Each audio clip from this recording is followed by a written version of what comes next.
Hello आणि नमस्कार सगळ्यांना. मी रश्मी तुम्हा सर्वांचं पुन्हा एकदा स्वागत करते आहे टेस्टी बाईट बाय रश्मीमध्ये. तर टेस्टी बाईट बाय रश्मीमध्ये आज आपण बघणार आहोत चायनीज पकोड्याची रेसिपी, जी की मराठीमधून होणार आहे. तर जाऊयात साहित्य आणि कृतीकडे. तर चायनीज पकोडा बनवण्यासाठी मी इथं जो पत्ता कोबी असतो, तो पत्ता कोबी जो आहे तो मी छान पद्धतीने बारीक चिरून घेतलाय, जसं की मी तुम्हाला इथे दाखवतेय. त्याच्यामध्ये मी 5 ते 6 हिरव्या मिरच्या बारीक चिरून घेतलेल्या त्या टाकते आहे. 5 ते 6 हिरव्या मिरच्या बारीक चिरून घ्यायच्या, त्या टाकायच्या आहेत. त्याच्यानंतर आपण त्यामध्ये काही सुखे मसाले टाकणार आहोत, ज्यामध्ये आहे काश्मीरी पिंच ऑफ काश्मीरी लाल मिर्च. अगदीच जास्त नाही, कारण ऑलरेडी आपण हिरवी मिरची यामध्ये यूज केली आहे. सो काश्मीरी लाल मिर्च. त्यानंतर आपण त्यामध्ये टाकणार आहोत थोडंसं चवीपुरतं मीठ. त्यानंतर आपण हे खालीवर करून छान पद्धतीने पूर्ण कोबीला मिरची आणि काश्मीरी लाल मिर्च आणि मिठाचं कोटिंग प्रॉपर पद्धतीने लागेल अशा पद्धतीने छान हाताने मिक्स करून घेणार आहोत. सहजच बाहेर गेलतो आणि चायनीज पकोडा खाल्ला.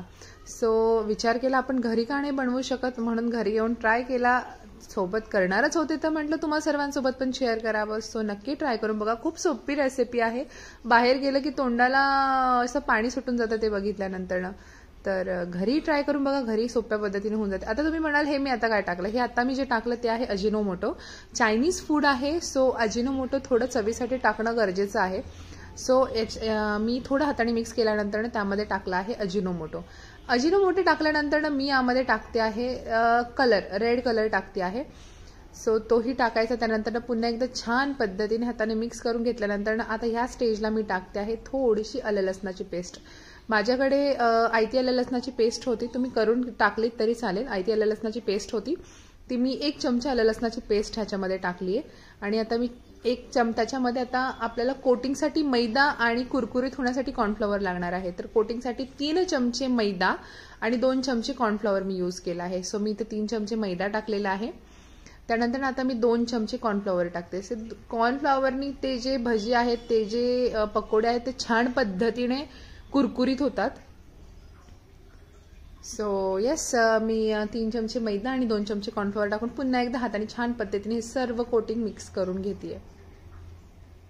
सो मी हेच म्हणत होते की ह्या सगळ्या गोष्टी जेव्हा आपण बाहेर खातो तेव्हा आपल्याला मस्त तोंडाला पाणी सुटतं, आपण खूप एन्जॉय करून खातो.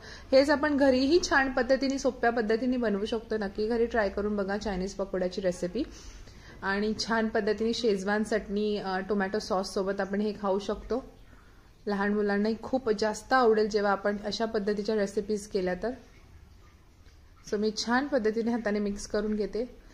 3 चमचे मैदा आणि 2 चमचे कॉर्नफ्लॉवर मी टाकला आहे. त्यानंतर मला थोडंसं त्याच्यामध्ये कोटिंगची कमी वाटली. म्हणजे जेव्हा आपण तेलामध्ये ते भजी सोडल्यागत सोडतो तेव्हा मी त्याच्यामध्ये आणखी एक अर्धा चमचा मैदा वाढवला होता. जर तुम्हाला असं वाटत असेल त्याची चिकटपणा जर तुम्हाला कमी जाणवत असेल वड्या सोडताना, तर तुम्ही 1 चमचा मैदा वाढवलात तरी चालेल. बाकी अंदाज सेम हाच आहे त्याचा. सो इथे मी थोडंसं पाणी घेऊन, अगदी पातळ करायचं नाही, घट्टसरच राहून द्यायचंय. थोडंसं अंदाजाने पाणी घेऊन छान पद्धतीने मी ते मळून घेतेय. आता इथे मला थोडासा फूड कलर कमी वाटला, सो मी अजून थोडासा फूड कलर ह्याच्यामध्ये टाकला आहे. सो मी तो छान पद्धतीने मिक्स करून घेतेय. तेही छान पद्धतीने मिक्स करून घ्यायचंय. अजूनही तुम्ही टेस्टी बाईट बाय रश्मीला सबस्क्राईब केलं नसेल तर सर्वप्रथम जाऊन टेस्टी बाईट बाय रश्मीला सबस्क्राईब करा, लाईक करा, शेअर करा, फॉलो करा. नक्की सबस्क्राईब करा. खूप चेंगटपणा करताय तुम्ही लोक, सबस्क्राईब करा. सो हे मी छान पद्धतीने मळून घेतले आणि इथे मी तुम्हाला त्याची कन्सिस्टन्सी कशा पद्धतीने आहे ते देखील दाखवेल. आणि वड्या आपल्याला कशा पद्धतीने सोडायच्या आहेत तेलामध्ये ते देखील दाखवेल.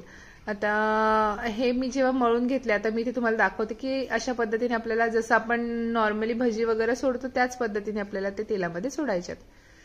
सो छान पद्धतीने मळून झाले. आणि ह्या स्टेजला मला जराशी कोटिंग कमी वाटली होती, म्हणून थोडासा मी अर्धा चमचा मैदा ह्याच्यामध्ये वाढवला होता. खूप जास्त नाही, अर्धा चमचाच वाढवला होता.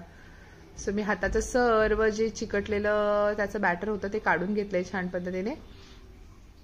कढईमध्ये एका बाजूला तेल तापत ठेवलंय. तेल तापलंय की नाही चेक करण्यासाठी मी थोडंसं टाकून बघितलं तर तेल छान पद्धतीने कडकडीत तापलं होतं.